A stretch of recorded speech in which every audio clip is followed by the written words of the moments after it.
ግዙፍ ዙኑቢ ወንጀል ዒንደላሂ ዒንደ ዘንድ አላህ ዘንድ በጣም ትልቁ ወንጀል ብሎ ማለት ምንድነው?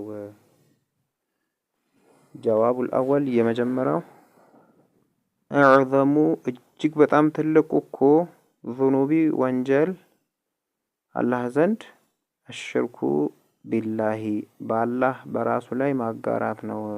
አላህንም እያመለኩ ሌላንም አካላቶችን ማምለክ ነው። ለዚህም ማስረጃው ወደሊሉ ማስረጃው ቀውሉሁ ንግግር ነው። ተዓላ ከፍ ያለው የአላህ ሱብሓነሁ ወተዓላ ንግግር ነው።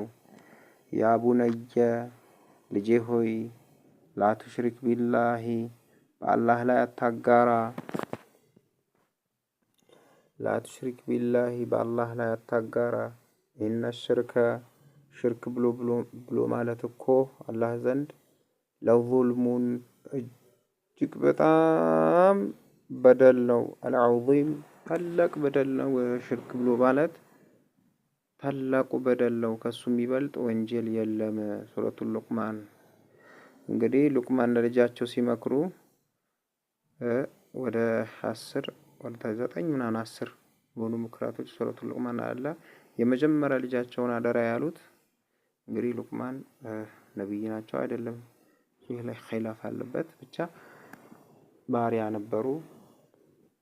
ከዛም አላህ ሱብሓነሁ ወተዓላ በጣም ሂክማ አላቸው። አላህ ሂክማ ሰጥቷቸዋል። ምን አሉ ለልጃቸው? ያ ቡነየ አንተ ልጄ ሆይ ላ ቱሽሪክ ቢላሂ በአላህ ላይ ፈጽመህ እንዳታጋራ። እንግዲህ በአላህ ላይ ማጋራት ብሎ ማለት ኢነ ሽርከ በአላህ ላይ ማጋራት ብሎ ማለት ለዙልሙን እጅግ በጣም በደል ነው። አልዐዚም ታላቅ በደል ነው። በአላህ ላይ አታጋራ ይላሉ መልእክተኛው ሰለላሁ ዐለይሂ ወሰለም ሐዲስ ላይ ወለማ